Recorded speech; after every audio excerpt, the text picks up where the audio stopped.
আলু এইরকম বড় বড় সাইজ করে কেটে নিয়েছি। সয়াবিনটা আমি গরম জলে ভিজিয়ে দিয়েছি, ঢাকা লাগিয়ে লাগিয়ে ভালো করে একদম সেদ্ধ করে ভেজে নেব। একটু লাল লাল করে ভেজে নেব।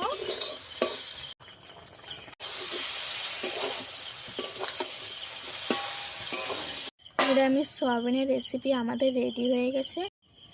নমস্কার বন্ধুরা, মামুনির রান্নাঘরের ভিলেজ ফুডে আপনাদেরকে আবারও অনেক অনেক স্বাগত জানিয়ে আজকে আবার একটা নতুন ধরনের রেসিপি নিয়ে চলে এসেছি। রান্নাটা অনেক পুরানো, কিন্তু ভালোভাবে রান্না করলে নতুনই একটা রেসিপি। আজকে আমি সয়াবিনের একদম নিরামিষ একটা রেসিপি বানিয়ে দেখাবো। পুরো ভিডিওটা আমার সঙ্গে থাকবেন, আশা করছি আপনাদের খুবই ভালো লাগবে। আর যদি আমার এই রেসিপিটা আপনাদের ভালো লাগে অবশ্যই লাইক করে সাবস্ক্রাইব করে আমার পাশে থাকার অনুরোধ রইল। চলুন তাহলে সয়াবিনের একটা ইউনিক নতুন একটা রেসিপি করে আপনাদেরকে দেখাবো।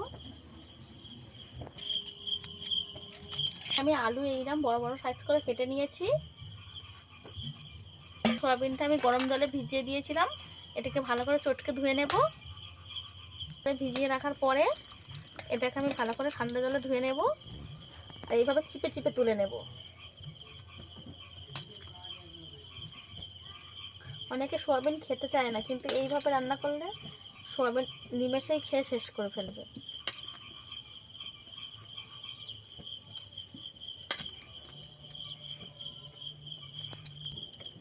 কড়াটা গরম হয়ে গেছে, উনুনটা ধরিয়ে নিয়েছিলাম আগে থেকে।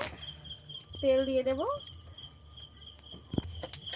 তেলের মধ্যে লবণ দিয়ে দেব, হলুদ গুঁড়ো দিয়ে দেব। আলুটাকে ভেজে নেব।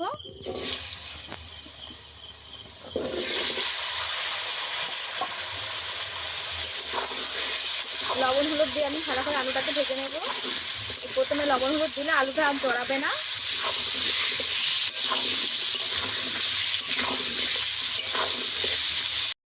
আলুটা আমি ঢাকা লাগিয়ে লাগিয়ে ভালো করে একদম সেদ্ধ করে ভেজে নেব।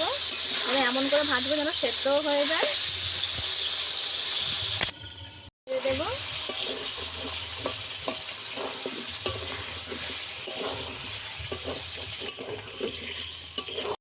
আলু ভালো মতো সেদ্ধ হয়ে গেছে। যেহেতু এটা চন্দ্রমুখী আলু, মাঝারি আলুটা, ওই কারণে ভালোভাবেই সেদ্ধ হয়ে গেছে। এই যে ভালো মতন সেদ্ধ হয়ে গেছে, একদম পুরোপুরি সেদ্ধ হয়ে গেছে। এবার নামিয়ে নেব আলুটাকে তুলে নেব।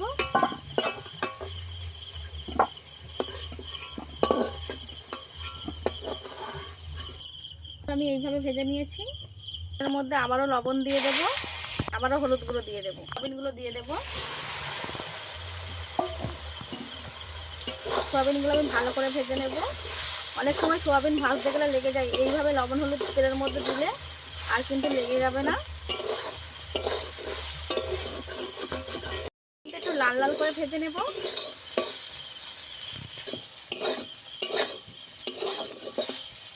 সয়াবিনটা ঠিক আমি এইভাবে ভেজে নিয়েছি, তুলে নেব।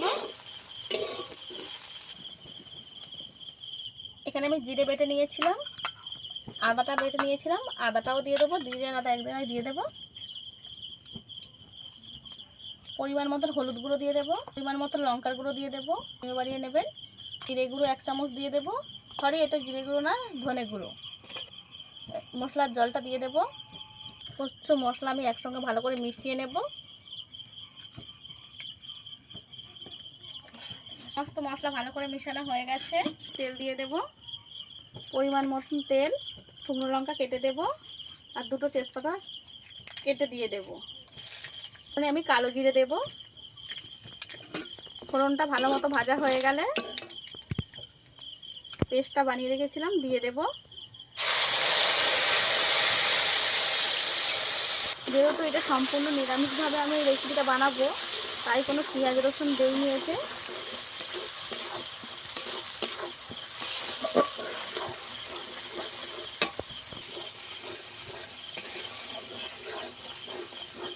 এবারে মশলাটাকে আমি ভালো করে কষিয়ে নেব।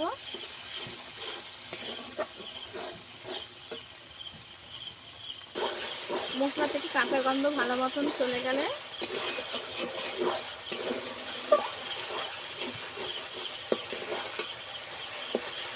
মশলাটা আমি ভালো করে ভেজে নিয়েছি আর মশলা থেকে কাঁচা গন্ধও চলে গেছে আর মশলা তেল ছাড়তেও শুরু করে দিয়েছে। ভেজে রাখা সয়াবিন আলুটা দিয়ে দেব। সয়াবিন আলু একসঙ্গে সব কিছু মশলা একসঙ্গে মিশিয়ে নেব।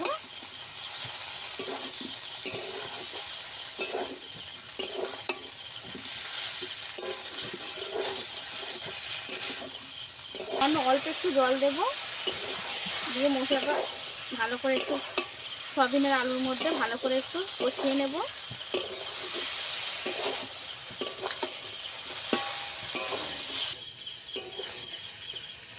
মিনিট ভালো করে নাড়াচাড়া করে আমি মিশিয়ে নিয়েছি সব কিছু। এবারে পরিমাণ মতন জল দেবো, যেহেতু আমার সব কিছু সেদ্ধ করা ভেজে সেদ্ধ হয়ে আছে।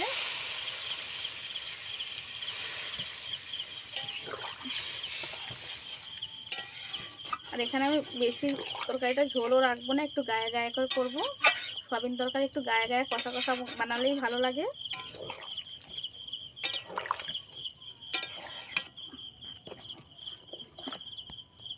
এবারে ভালো করে ফুটিয়ে নেব।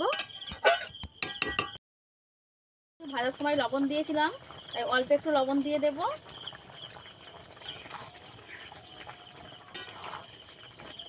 লবণ দিয়ে ভালো মতো মিশিয়ে দেব। আর সয়াবিনগুলো কত ফুলে বড় বড় হয়ে গেছে দেখুন।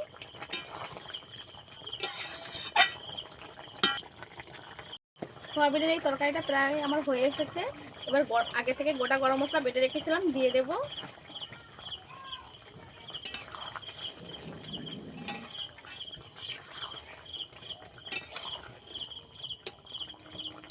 এটাকে ঢাকা লাগিয়ে নিচে নামিয়ে রেখে দেব। গরম মশলা দিয়েছি, এবার ঢাকা লাগিয়ে নিচে রেখে দেব। ঢাকা দিয়ে রেখে দিয়েছিলাম যাতে করে এই গরম মশলার গন্ধটা পুরোপুরি তরকারির মধ্যে চলে যায়। এইবার আমি গামলির মধ্যে ঢেলে নেব। নিরামিষ সয়াবিনের রেসিপি আমাদের রেডি হয়ে গেছে। দেখুন বন্ধুরা, দেখতে কত সয়াবিনের তরকারিটা লোভনীয় লাগছে। এইভাবে আপনারাও বাড়িতে ট্রাই করবেন। যারা সয়াবিন খেতে ভালোবাসে না তারাও আঙুল চেটে খাবে এইভাবে রেসিপিটা বানালে। এরকম নিত্য নতুন ভিডিও দেখার জন্য আমার চ্যানেলটা সাবস্ক্রাইব করে পাশে থাকা বেল আইকনটা অবশ্যই প্রেস করে দেবেন, যাতে নেক্সটে কোনো ভিডিও আপলোড করলে সবার আগে আপনাদের কাছে নোটিফিকেশান পৌঁছে যায়। আজকের ভিডিও এই পর্যন্ত, দেখা হচ্ছে নতুন কোনো ভিডিও নিয়ে। ততক্ষণ ভালো থাকবেন, সুস্থ থাকবেন।